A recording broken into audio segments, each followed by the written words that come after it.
It's the FUNgi guy, the FUNgi guy. He finds the fungi, we find out why he's the FUNgi guy, the FUNgi guy. To find out about fungi, then you could do worse than give this guy a try. He's the FUNgi guy. Oh my word, my welcome, my mycelium chums, my Sealy chums. I'm going to have to start running. I'm here, I think this is it, 5 years looking, 5 years later I think I found first wild morels. Check it right out, careful, careful where I'm going. Check it right out. Right, I'm going to have to bring it round, hang on. Oh my word, you're not interested in my feet? Move away from there. Take a look at these. Ah! Ah! How does it feel about this find? Morel's bells! He's actually found them! Let's see how it feels!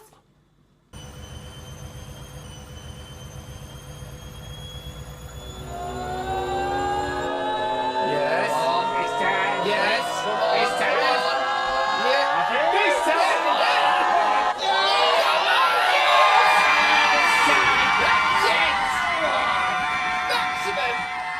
Yes. This is big time. Oh, I can't begin to tell you. There they are, beautiful. And we've got a few there, they are, growing like mushrooms do. But these are not normal mushrooms, these are very special mushrooms. Very special mushrooms indeed. Let's have a little chat about the wild morel, the common morel. So look, here it is. First and foremost, I cannot take credit for this because I'm with a mycologist, a friend of mine, a wonderful guy and another friend, and he's very kindly brought us to this spot that he spent 25 years, the best part of 25 years searching all across England and Great Britain looking for these, and he's shared this spot to show us where they are, what they look like and the kind of habitat so that we might go on ourselves to find these, because I'm pretty much a newcomer to all of this. Enough twaddle, let's talk about this, the common morel, that is not so common at all, is it, eh? No, it's not. Very, very hard to find, and it's a very special thing because it's so elusive. It can be quite transient, it can be, it can appear sometimes and sometimes it won't be there. Relatively, like I say, pretty uncommon. There are some people that spend many, many years looking for this, so again, I'm extremely grateful. Thanks, mate. To have a look. So look, I feel like I'm not really getting my words, am I here? I'm not being very articulate at all because I'm still just kind of... That's going. We spent the best part of the morning looking for these and we finally made it. So let's talk a little bit about habitat. I am in calciferous soil, first of all, is a big part when we're talking about certainly the British Isles for a habitat for these guys. They like limestone, chalky soil. So I'm in a limestone region, first of all. Hey, what's that? You want to tell you where it is? Where I am exactly? Not allowed to do that, sorry. Sorry, that's not going to happen, but I'll give you as many hints and tips as I can. So, calciferous soil. We are looking at ash. Now, ash, traditionally, not particularly a mycorrhizal tree. Very, very few mushrooms at all, if any, grow mycorrhizal relationship, where they work together. That's symbiosis, man! Working together! Symbiosis! However, the morels do seem to do that. So we've been looking for ash in our calciferous...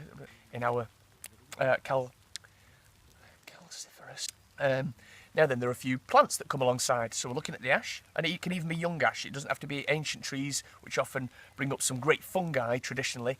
It doesn't have to be those old ones. It can be even just young beech trees too. He said beech tree instead of ash. That lad's losing it. Oh, he's just excited, isn't he? You would be if you'd found morels. Leave him be. Look, I can barely even speak. My apologies, this is probably going to be the rubbishest video about one of the finest fungi. Well, yeah, it's looking that way. So some indicator species. Here's one, actually. The anemone is a lovely thing. There we are. I might take you around, actually. It might be nicer to move you around. So some indicator species, plants and environmental stuff that will all, contribute to the habitat that makes it prime morel habitat. Okay, let's have a little look at them. We've got anemones. Oh, they're lovely. And then we've got the ash trees, and then running up the hill. Oh, we've got some wild garlic over there in the corner. Little zoom, wild garlic.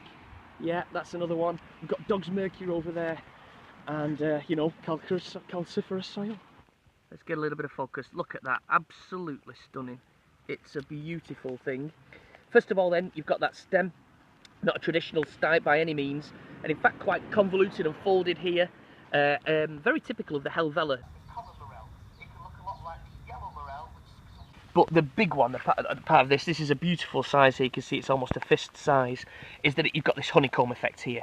Now this is Morchella vulgaris, okay, so that's the common morel. It can look a lot like the yellow morel, which is sometimes called the edible, also sometimes called the common morel, but that would be much more yellow in its colourings. Oh, come on now, cat.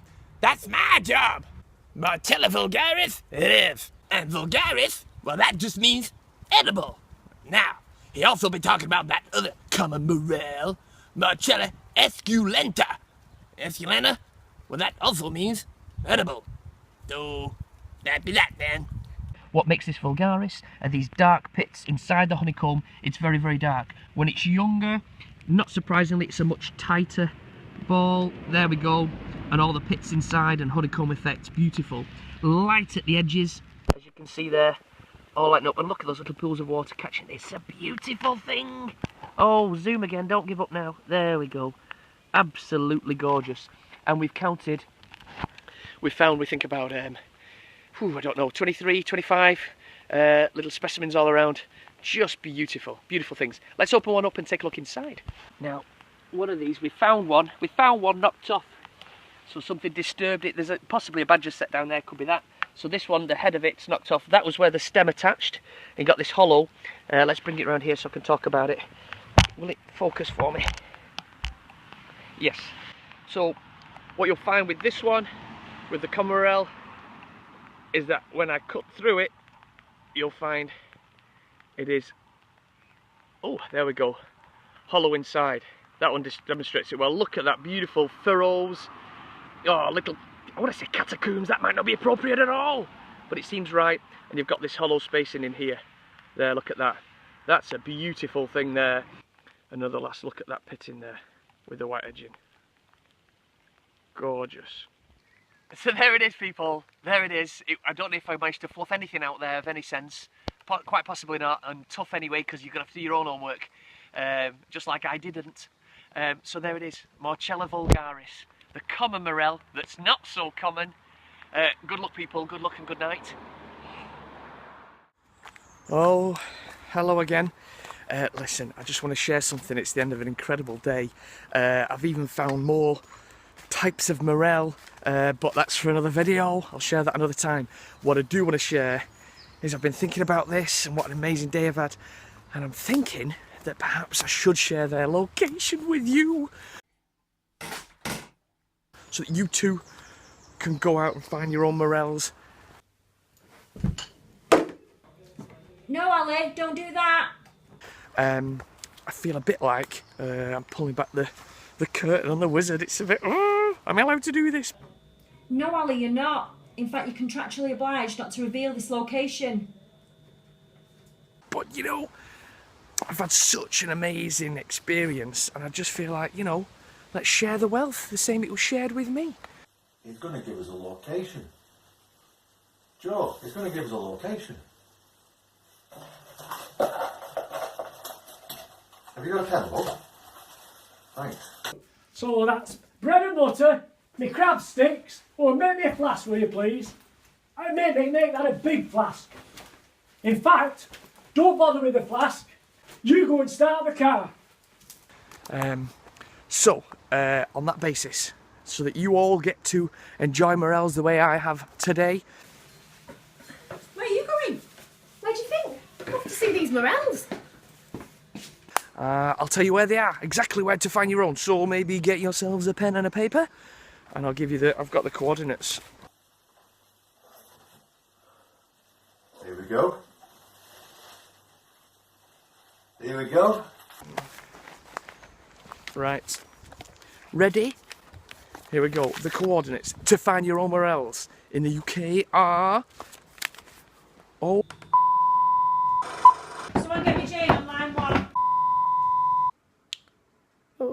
sorry for that loss of picture there. We seem to have encountered a small technical hitch. We hope to resume normal service as soon as possible. If you could just bear with it. Oh, no. Yes? No. Yes, I think now we're ready to join the FUNgi guy again, so we once again apologise for that slight loss of service. Back to the FUNgi guy.